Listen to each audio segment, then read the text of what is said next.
뉴욕 증시가 혼조세로 마무리가 됐습니다. 다우지수는 소폭 상승하는 모습을 보였습니다만 나스닥은 여전히 하락세를 보이고 있습니다. 나스닥 같은 경우는 AI를 비롯한 이 반도체 관련 종목군들의 하락세가 이어졌기 때문인데요. 엔비디아가 조금 더 추가적인 하락이 나타나면서 이게 일시적인 하락이 아니라 이제 거품이 꺼지는 거 아니냐 이런 걱정거리도 생겨났다고 합니다. 연간에서 AMD라든지 관련 종목군들 계속 하락세 보여주고 있는 모습이라서 이 부분들이 당분간은 또 부담이 되지 않겠는가라는 판단도 되고 있습니다. 이거 같이 알아보도록 하고요. 밸류업 프로그램에 대한 부분들을요, 일본에게 배워야 되겠다 이런 얘기가 나오고 있습니다. 한국거래소에서 일본에게 협조 요청을 했다라고 하는데 일본이 먼저 실행을 했었기 때문에 충분히 이제 어느 정도 가능성이 있다고 생각합니다. 근데 어떠한 정책을 쓸 것인지, 또 일본과 우리나라의 상황이 또 다르기 때문에 그런 것들 또 어떻게 해소할 것인지 한번 알아보도록 하고요. 서학개미들의 최근 매매가 엇박자를 크게 내고 있다고 합니다. 그러니까 판 것은 올라가고 산 것은 내려가는 그런 형태의 느낌이라고 좀 봐야 될 것 같은데요.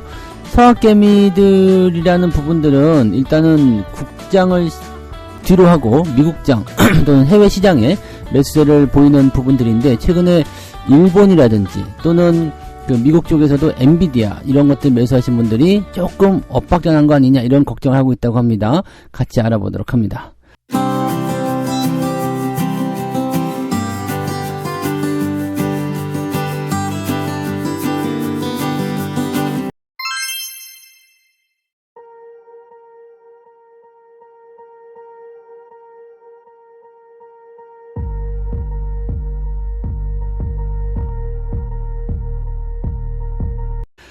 네, 반갑습니다. 오늘은 3월 12일 화요일입니다. 시장의 변동성이 당분간 좀 지속될 것이다 라고 생각해 봐야 되기 때문에 이번 주 내내 조금 부담스러운 모습 가지고는 있습니다. 근데 미국 증시 낙폭은 그래도 많이 줄어드는 모습이에요. 걱정거리가 그래도 그렇게 연속되거나 또는 뭔가 큰 악재를 동반한 그런 모습은 아닌 것 같다 판단됩니다. 다우지수, 나스닥 모두 하락 출발하고 나서 시작점에서는 조금 내려가는 모습이 있었어요. 근데 열심히 올라가 줘가지고요. 다우지수는 플러스 0.12%로 마무리가 됐습니다. 11시경부터 계속해서 매수세가 들어왔죠. 그리고 쭉 위로 밀어 올리는 모습이 나타나면서 분위기가 개선이 됐고요. 나스닥 같은 경우는 좀 개선되는 모습 보이는 것처럼 보이다가 다시 하락 흐름들을 계속 반복하는 모습이 나타났습니다. 그래서 결국에는 마이너스 0.41% 하락 마감을 했습니다.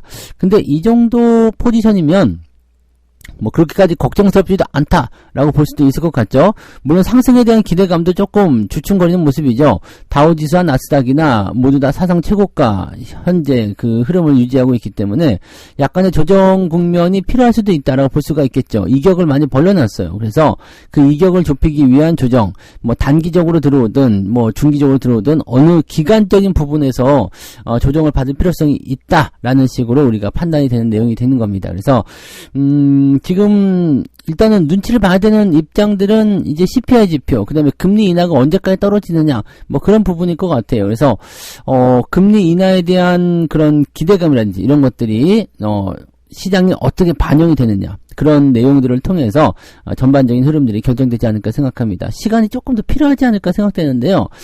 중요한 건 랠리가 어떻게 나오느냐죠. 그래서 이 기술주들 움직임들이 어떻게 변하느냐, 특히 AI 쪽이 어떻게 변하느냐, 거기에 따라서 이제 지수의 움직임들이 달라질 것이다, 이렇게 생각하시면 될 것 같아요. 자, 내용들을 좀 보시면은요, 2월달 CPI, 이게 이제 가장 중요한 모습이죠. 이제 오늘 저녁에 우리나라 시간으로 오늘 저녁에 발표가 됩니다. 오늘 한 10시 정도면은 아실 것 같아요. 그래서 CPI 지표가 몇 프로가 나오느냐, 이게 중요할 것 같은데, 일단은 전년 대비로는 3.1% 전달과 같을 것이다. 그냥 같다 그러면 별 문제는 없을 것 같긴 합니다. 그런데 실망감은 있을 수 있겠죠. 에이, 그냥 그대로였어? 그렇다면 금리 인하가 좀 안 될 거 아니야. 이런 식으로 얘기가 나올 수 있는 거고, 대신에 이제 CPI 중에서도 이제 그 핵심 CPI가 있죠. 근원 CPI, 에너지라든지 이런 거 뺀 것들. 이 근원 CPI는 지난달보다 0.3 정도 올랐을 것이다. 지난달에는 0.4였거든요. 근데 이번 달에는 이제 0.3 정도가 발표가 된다. 이렇게 되어 있어서 그래도 좀 나아지는 모습인 것 같다 판단됩니다. 그리고 전년 대비로 해서도 3.7 정도 나온다고 합니다. 그러니까 3.9에서 3.7로 떨어지니까 근원 이 핵심 CPI 같은 경우는 떨어지고 있다, 좋아지고 있다 이렇게 분석이 되고 있는 내용이죠. 자, 이런 것들이 이제 연준에게 더 중요한 건 무엇이냐? 그냥 CPI보다 근원 CPI를 더 중점적으로 본다 이렇게 얘기를 하고 있습니다. 그래서 지금 상태에서는 네, CPI 지표가 그렇게까지 시장에 부담을 줄 것 같지는 않습니다. 다만 6월에 금리 인하 가능성은 70% 아래로 떨어졌다. 왜냐면 인플레이션이 생각처럼 팍팍 줄어들지 않는다. 여전히 2% 위쪽 아니냐. 뭐 줄어드는 폭이 마음에 안 든다. 뭐 이런 식으로 얘기가 나오는 것 같다 생각이 좀 드는 거죠. 그리고 이제 장기적인 관점에서 인플레이션 기대치가 조금은 반등했다고 합니다. 1년 기대 인플레이션은 3% 정도로 같은 수치였지만 3년은 2.7, 5년은 2.9 정도 나타나면서 지난번보다 조금 더 올라갔다고 하네요. 그러다 보니까 뭐 시간을 더 두고 살펴봐야 되지 않겠느냐. 그렇게 얘기가 나오는 모습이기도 하고요. 고용시장 둔화에 대한 부분들은 긍정적이 되겠습니다. 그래서 지금 고용지표, 실업지표 이런 것들이 좀 안 좋아지는 것, 요것과 같이 어우러서 조금 짬뽕을 시켜주면 인플레이션, 고용지표 요걸 두 개를 가지고서 정책을 결정하기 때문에 조만간 금리 인하 네, 가능성이 조금 더 높아진다 얘기 나오면서 분위기가 더 좋아질 수도 있을 것 같아 보이긴 합니다. 네, 그래서 그런 쪽인 것 같고요. 지금 한 70% 아래쪽이니까 6월달에 금리 인하를 하게 될 가능성은 한 68% 정도 나온다. 뭐 이렇게 얘기가 나오는 것 같아요. 네, 뉴욕 증시 전문가들 얘기를 한번 들어봅시다. 물가 보고서가 앞으로 시장 방향을 결정할 것 같다. CPI 지표가 중요한 요소가 될 것이다. 이건데 지금 3월달에 우리가 좀 이렇게 서두를 이유가 없어요. 왜냐면 어차피 3월달 이제 다음 주에 FOMC 있지만 이 FOMC가 지나고 날 거잖아요. 근데 이 FOMC에서 금리 동결이 거의 확실시 되어 있는 거죠. 네, 확실시 되어 있는 거고 그 다음에 4월 말에서 5월 초에 연결되는 FOMC 같은 경우도 현재로서는 금리 인상 가능성이 없잖아요. 금리 인하 가능성이 없잖아요. 그러면 6월이 가장 유력하다라고 지금 예상을 하고 있는데 6월까지 가는 동안에는요, 지금 3월달에 CPI 지표 발표되면서 끝나죠. 그리고 나서 4월달 거 있죠, 5월달 거 있죠, 6월달 거 있죠. 지금 이 실업 지표하고 CPI 지표를 3번을 더 봐야 되거든요. 그러니까 지금 이 3월에 발표된 이 CPI 지표 이거 가지고서 뭐 정책의 방향이 어떻게 결정되는 이걸 결정하기 좀 어렵습니다. 그래서 이거는 실질적으로 시장에 큰 영향이 될 것 같아 보이지도 않고요. 그냥 시장 분위기에 따른 그런 모습이다라고 보시면 되겠죠. 그러니까 지금 같은 때는 일단은 중요한 고용지표가 발표되는 시점이기도 하고 미국 같은 경우도 이번에 15일날 만기입니다. 네, 15일날 미국 만기거든요. 그러니까 여기도 만기일이 좀 있는 부분이기도 하고 또 한 가지 지금 엔비디아를 비롯한 이 AI 관련 종목군들이 조금 하락세를 보이고 있는 거 이런 모양새가 나타나면서 변화가 조금 있는 것이다라고만 보시면 되겠죠. 그러니까 지금 시점에서는 뭐 그렇게까지 부담을 가질 만한 그런 형태의 느낌은 아니다라고 보시면 될 것 같습니다. 그러니까 뭐 지금 전문가들 입장에서도 뭐 특별한 게 없어요. 그냥 고용 보고서 보고 네, 상황에 맞춰서 시장이 어떻게 반영하는지를 좀 참고해야 한다. 뭐 그런 식으로 얘기가 나온다 보시면 되겠죠. 그러다 보니까 이제 지금 비트코인이 뭐 1억 돌파했다는 얘기도 나오기도 하고 금값 사상 최고치 찍었다 이런 얘기 나오기도 하고 뭐 난리가 아니죠. 이게 주변으로 막 퍼져나가는 그런 느낌이라고 보시면 될 것 같은데 시장의 매력도를 좀 높이거나 또 자금을 끌어들이기 위해서는요 뭔가 조금 더 네, 큰 재료들이 필요하지 않을까 생각합니다. 일단 지금 같은 상황에서는 단기적으로 많이 올랐기 때문에 숨고르기 약간의 주가 조정은 필요한 상황이다 정도로만 생각하시면 될 것 같습니다. 네, 두 번째 이야기 넘어가 볼게요. 밸류업 노하우 좀 알려주세요. 한국거래소가 일본 거래소에 협력 요청을 했다라고 되어 있습니다. 왜냐면 이제 일본이 먼저 해가지고요 성공한 사례잖아요. 네, 성공을 했죠. 그래서 일본이 지금 사상 최고치를 찍었다, 뭐 주가 난리가 났다 이렇게 되어 있는 거라서 이렇게 되면은 네, 우리나라가 좀 배워봅시다라고 하는 것도 이해가 될 만한 부분일 수도 있습니다. 그죠? 네, 그래서 현재 시점에서는 이제 일본의 어떤 성공적인 사례들을 조금 잘 배워오는 것도 나쁘지 않겠다라고 판단됐는데 문제는 뭐냐면 외국인과 외국인의 어떤 거래 유치 이런 것들을 위해서 한국과 일본 간의 그 경쟁 관계잖아요. 야, 우리한테 오세요잖아요. 근데 지금은 이제 일본 쪽으로 가 있는 외국인이 훨씬 더 많다는 얘기가 되겠죠. 네, 그러니까 요거를 지금 어떻게 협력을 해줄 것이냐 뭐 그런 부분이 아닐까 생각합니다. 네, 물론 이제 겉으로는 네 도움을 주겠다라는 얘기가 나올 수 있겠지만 실질적으로는 네 그러지 않을 가능성도 굉장히 높죠. 일본 사례를 참고를 해보자라는 것은 일단 취지는 좋은 것 같아요. 우리도 일본처럼 밸류업을 올리고, 그 다음에, 어떻게 하면, 이 밸류업이 되기 시작하면은요, 이 밸류업 정책이라는 것 자체가, 주주환원 정책을 주로 해서 주가를 올리는 그런 형태, 가치를 끌어올리는 그런 형태이기 때문에, 그렇게 되면 주가가 올라간다, 저평가 국면이 해소가 된다, 이런 식으로 해소가, 이야기가 될 수가 있잖아요. 그러니까 그렇게 되는 상황이 된다라면 외국인 매수는 당연히 들어오게 된다라고 되어 있는 부분이거든요. 그러니까 최근에 일본 증시가 잘 올라가는 이유 중에 하나도 거기에 속해 있다 보시면 되겠죠. 지금 현재로서는 이제 이런 밸류업을 하지 않는 그런 기업들, 저평가 상태로 그냥 그대로 숨만 쉬고 있는 그런 기업들, 이런 기업들은 상장 폐지를 시켜버리자, 이런 얘기도 그때 나왔었잖아요. 그러니까 일본에서도 지금 보면은요, 지속적으로 이 PBR이 1배를 밑도는, 한 배를 밑도는 그런 기업들에게 개선이 필요하다. 이 개선이 필요한 상장사에게 대해서는 어느 정도 이제 기업 재고를 끌어올리기 위한 강력한 그런 요청들을 하고 있다라고 하고 있기도 하고요. 2026년까지 PBR 1배 미만 상태가 이어질 경우에는 기업을 상장 폐지하겠다. 일본에서도 이렇게 얘기했다고 합니다. 라고는 하는데 진짜야? 라는 생각이 좀 들죠. 네, 진짜가 아닐 가능성이 높아요. 왜냐면 지금 일본에서는 이 밸류업 프로그램하고 관련해서 상장 폐지를 검토하는 것이 사실이 아니다 라는 설명이 일단 나왔거든요. 그러니까 도대체 뭐가 진짜야? 라는 식으로 봐야 될 것 같아요. 아니, 상장 폐지를 시키는 것을 검토하고 있다라고 해놓고 아니다 라고 한다면 이게 도대체 뭐 어디다 장단을 맞추라는 거야? 라는 식으로 얘기되는 거죠. 아직 잘 모르는 상황이에요. 그리고 우리나라에서 필요로 하는 부분들을 일본에게 요청을 한다. 그럼, 아이고, 그래요. 네. 당신들 도와드려야지. 그러면서 막, 이렇게, 필요한 것을, 협력해 준다거나, 그러진 않을 거란 얘기예요. 왜냐면, 이 경쟁 상대라고 말씀드렸잖아요. 한국이 잘 된다라고 한다면, 저평가다라고 한다면, 외국인 매수세가 글로 더 들어갈 가능성이 높으니까, 일본에서 빠져나올 가능성이 있거든요. 일본에서 빠져나오게 되면, 주가 상황은, 일본은 주가가 떨어지는 상황, 우리나라는 올라간다. 그러면 또 배 아프잖아요. 그러니까 그렇게 될 가능성도 있다는 얘기죠. 물론 이제, 겉으로 드러나는 정책들은 거의 비슷합니다. 대동소이하죠. 세금 공제를 좀 해준다. 아니면은, 뭔가 이제 지금 세금 말고는 사실 해줄 게 별로 없긴 해요. 표창장 이런 것은 다 필요 없는 거고요. 그죠?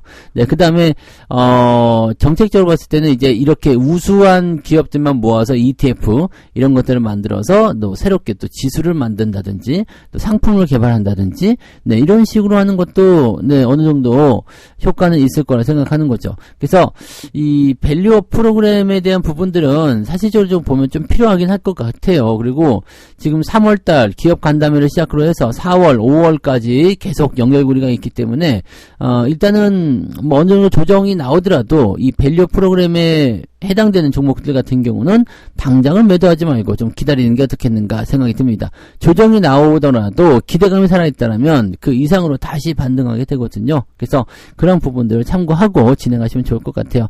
일본한테 뭘 배운다 어쩐다 상장 폐지 어쩐다 저쩐다 이런 것들은요 일단은 중요한 건 이건 것 같아요. 강제성을 띠고 들어가는 거, 기업들에게 어느 정도 강제성을 부여해 주는 것이 가장 효과적으로 잘 먹히지 않겠는가 생각됩니다. 그래서 상장 폐지도 검토하겠다라고 한번 으름장을 놓는 것도 괜찮을 것 같아 보입니다. 네, 그래서 밸류업에 대한 부분들, 일단은 주주환원 정책을 얼마만큼 끌어올리는지 여기에 집중하는 것이 제일 필요하지 않을까 생각되고 그것만 잘해주면 외국인 투자자들은 자연적으로 들어오게 되어 있습니다. 다만 이제 또 무리하게 해가지고 기업이 그거 메꾸느라고 힘들어진다 그러면 안 되겠죠. 그래서 형평성에 맞는 그런 정책들을 좀 세웠으면 좋겠어요. 네. 자, 일단은 이런 부분들 있는 거고요. 계속 진행 중이니까 밸류업 쪽은 긍정적으로 보세요. 네. 세 번째 이야기 넘어갑니다. 서학개미의 매수 매도가 크게 엇박자가 났다라는 얘기가 나왔는데 지금 NH투자증권에서 이제 NH투자증권이니까 저도 포함이 됐겠네요. 저의 자료도 여기에 포함이 됐겠는데, 개인 고객의 계좌를 분석한 바에 따르면 올해 1, 2월의 국내 주식 수익률은 마이너스 2.35%. 이 기간 코스피 수익률은 마이너스 0.49%. 여러분들 지금 올해 들어서요, 주식 수익률이 플러스가 많이 나셨죠? 네, 근데, 이 투자자들의 국내 주식 수익률은 마이너스 2.35래요. 그 다음에 코스피 수익률은 마이너스 0.49. 네, 그러니까 플러스 났으면 굉장히 잘하신 거네요. 네, 3년도 초반에는 네 그래도 8% 정도 수익률이 나왔다고 하는데 올해는 조금 1월 달에 주가 하락이 좀 커서 그런 것 같은 느낌 좀 있네요. 자, 이런 모습이고요.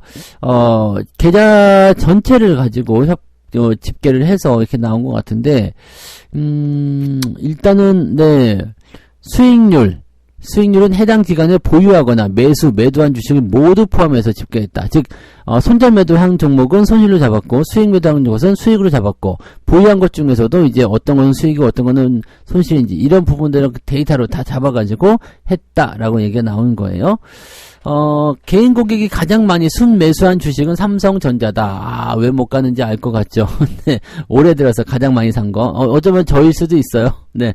근데 이 기간 동안에 삼성전자 주가는 6% 정도 하락을 했다라고 되어 있고요.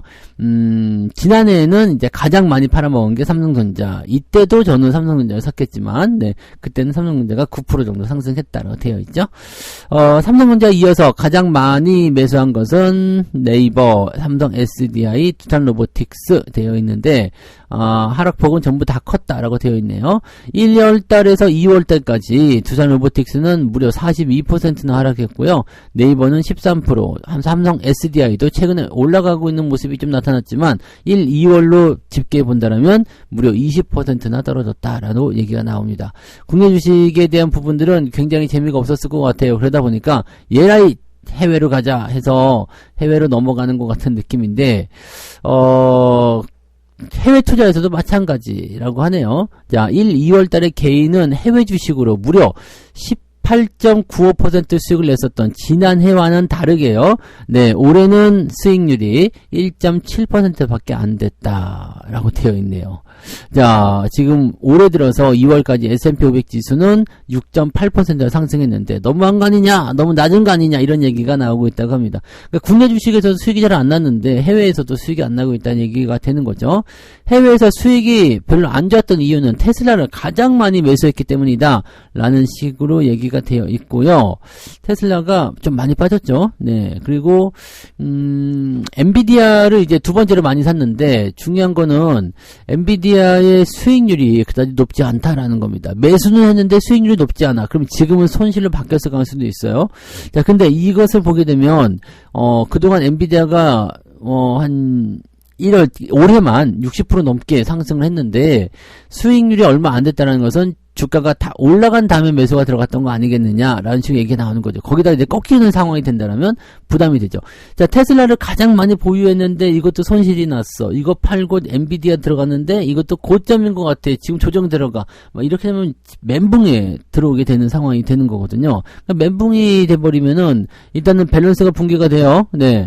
멘탈이 붕괴된다는 얘기잖아요. 그러니까 어떻게 해야 될지, 그러니까 판단력 자체가 흐려지고 이상해지는 모습이 좀 나타날 수가 있는 거죠. 근데 그런 것들은 네, 별 수 없다고 생각해요. 네, 그죠? 네. 매매가 한번 엇갈리게 되면은요, 이게 헷갈리게 되고, 서두르게 되고, 당황하게 되고, 이렇게 되는 건 당연합니다. 그래서, 이럴 때는 진짜 꽉 참고요, 한번 기다려주는 게 필요합니다. 한번 기다렸다가, 턴이 넘어갈 때 한번 보셔야 됩니다. 안 그러면 계속 고점만 따라다니게 돼요. 이거 팔고 저걸로 가고, 저거 팔고 이걸로 가고, 계속 왔다 갔다 하다가 끝나거든요. 그러니까 이렇게 되면은 절대로, 네, 애매한 상황이 된다고 보시면 됩니다. 그래서 그런 쪽으로 판단하시면 좋을 것 같고요. 네. 보통 보면은 사람들이 이거 좋다, 저거 좋다 할 때 많이 몰려요. 그러다 보면 그런 것들이 조정을 좀 받게 되고요. 다음번에 충분하게 가격을 깎아줄 때까지는 조정이 계속 이어지게 되죠. 그 사이에 이후에 사람들은 또 주가 떨어졌다고 손절매도하고 떠나고 다른 쪽으로 넘어가고 계속 그렇게 되는 겁니다. 우리는 그런 빈집만 좀 들어가서 편안하게 네, 수익을 챙기시면 되죠. 그리고 지금은 어차피 우리가 AI나 이런 쪽에서도 긍정적으로 되어 있기 때문에 한 우물만 파고 가십시오. 한 우물만. 네, 왜냐면 시장은 지속적으로 상승할 수 있는 배경을 가지고 있는데 여기서 우리가 뭐 이렇게 뭐 고민할 필요가 없을 것 같아요. 그래서 그런 정도들 참고해 주시면 좋을 것 같습니다. 네. 자, 그래서 오늘은 이렇게 세 가지 이야기 해드렸는데요. CPI를 앞두고서 미국 증시 혼조세 보이고 있다라고 되어 있지만 실제로 CPI 뭐 그렇게 중요할 것 같지는 않습니다. 네, 현재로서는 중요한 정책의 어떤 결정권을 가지고 있는 것은 아니기 때문에 형식적으로 넘어가지 않을까라고 판단됩니다. 걱정하실 것 없을 것 같아 보이고요. 네, 밸류업 프로그램을 일본에게서 배운다라고 되어 있는데 뭐 글쎄 또 해외여행 가려고 수 쓰는 건 아닌지 모르겠는데 물론 일본은 해외여행도 아닌 것 같아 보이긴 합니다만 자, 어쨌든 네, 일본에게 배운다. 과연 거래소에서 일본 거래소에서 그렇게 순순히 모든 것을 내주면서 협업을 해줄까라는 것도 좀 있고요. 그거를 꼭 일본에게 배울 만큼 그렇게 어려운 문제일까 싶기도 합니다. 밸류업 사실 기업의 어떤 재고 이 자산 가치를 끌어올리거나 외국인들 투자 유치를 하는 방법은 굉장히 간단하잖아요. 주주 환원 정책. 야, 돈 많이 줄게. 네, 너 돈 벌게 해줄게. 그러면 오지 말래도 오거든요. 네, 밸류업 하지 말래도 하거든요. 그러니까 그런 것들을 좀 생각하시면 좋을 것 같은데 뭐 쉽진 않으니까 뭐 배워야 되겠다 이렇게 하는 거겠죠. 네. 자, 그다음에 서학개미들 매매가 엇박자가 났다라고 되어 있는데 한 우물을 안 파서 그렇습니다. 그냥 좋은 주식에 뚝 눌러 앉아 있고 하면 보면 좋은 일이 생길 텐데 자꾸 이리저리 옮겨 다니는 거죠. 그러다 보면 결국에는 이것도 놓치고 저것도 놓치고 수익률도 좋지도 않고 그런 일이 벌어진다라고 보시면 되는 겁니다. 네. 자, 이렇게 해서 이야기해드렸고 책 한 곡 읽고 마무리하도록 하겠습니다. 처음에는 누구나 실수를 하고 잘못된 선택을 할 수도 있다. 많이 봐줘서 2번, 3번까지도 그럴 수 있다고 생각한다. 그런데 계속해서 같은 실수를 반복하면 그건 진짜로 심각한 문제가 아니겠는가? 네, 이렇게 왔다 갔다 하는 거 인정합니다. 네, 뭐 이거 팔고 저거 사고 그냥 또 고점이야 또 물렸어. 그러면 다부터 하지 말아야지. 그럼 안 하면 되는데 또 다른 고점에 들어간다는 거. 이거는 진짜 심각한 문제예요. 그러니까 절대 이런 것들, 이런 실수 반복하지 않도록 주의를 해주셨으면 합니다. 꼭 명심하시기 바라고요. 자, 오늘은 어제보다 좀 나을 거예요. 오히려 반등이 나올 가능성도 있습니다. 그럼 오늘은 반등이 조금 나오게 되면 훨씬 좋은 거고요.